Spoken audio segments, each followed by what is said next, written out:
जय हिंद दोस्तों। जैसा कि पिछले वीडियो में मैं रनिंग के बारे में बताया था, आज मैं रैंक वाइज रिक्रूटमेंट के बारे में बताऊंगा।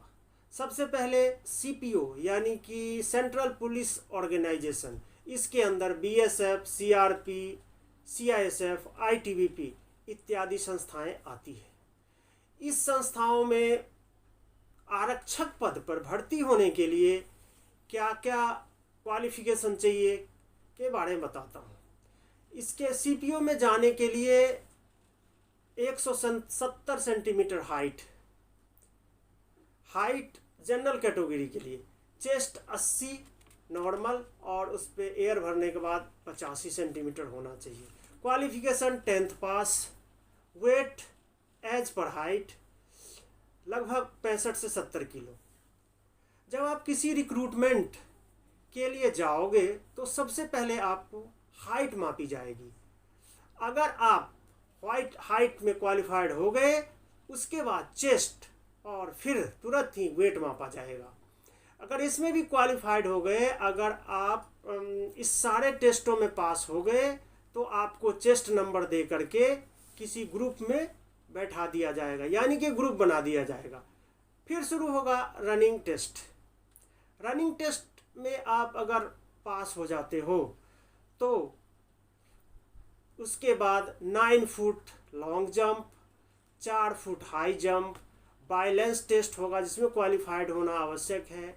इसके बाद बिम्ब टेस्ट, अप डाउन, अबडोमिनल जिसको बोलते हैं, अप डाउन होगा 5 बारी और रनिंग, यानी कि टोटल 50 नंबर के फिजिकल टेस्ट होते हैं। फिजिकल टेस्ट अब कहते हैं कि 50 नंबर टेस्ट में ए ग्रेडिंग आना बहुत ही आवश्यक है। ए ग्रेडिंग आने के लिए 10 नंबर दौड़ का बहुत ही ज़रूरी है। लॉन्ग जंप अगर आप एक बार में नहीं करते हो, दूसरी बार में करते हो तो आपको 8 नंबर मिल जाएंगे। हाई जंप अगर पहली बार में कर गए तो 10 नंबर, दूसरी बार में करे तो 8 नंबर। यानी कि प्रत्येक टेस्ट को पहले या दूसरे बार में कर जाएंगे तो आपको ए ग्रेडिंग मिल जाएगा और आप फिजिकल में सेलेक्ट हो जाओगे। इसके बाद जब आप फिजिकल में सेलेक्ट हो गए तो बारी आई रिटन की। रिटन टेस्ट होगी। रिटन टेस्ट होने के बाद, रिटन टेस्ट अगर आप क्वालिफाइड हो गए तो एक मेरिट लिस्ट बनता है। मेरिट लिस्ट में संख्याएं ज़्यादा होती हैं तो ज़्यादा नंबर वाले को सेलेक्ट करते हैं।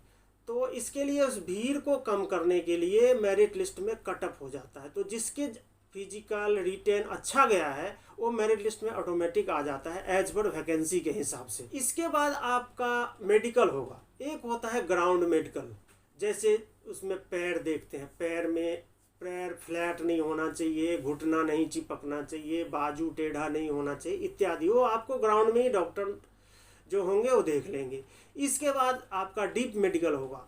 डीप मेडिकल में बॉडी के ऑल पार्ट्स चेक करेंगे, कहीं टूटा फूटा, आपका आई साइड ब्लैंक तो नहीं है, कोई प्रॉब्लम तो नहीं है, सारे पार्ट्स चेक होंगे। इसके बाद आप सेलेक्ट हो जाओगे। सेलेक्ट होने के बाद ज्वाइनिंग लेटर आपको हाथों हाथ नहीं मिलेगा। आपको बोलेंगे आप सेलेक्ट हो, आपकी ज्वाइनिंग लेटर आपके घर पोस्ट द्वारा भेज दिया जाएगा। तो दोस्तों, आज मैं आरक्षक पद यानी कि कांस्टेबल रैंक के लिए भर्ती होने के लिए जो प्रक्रिया थी के बारे में बताया हूँ।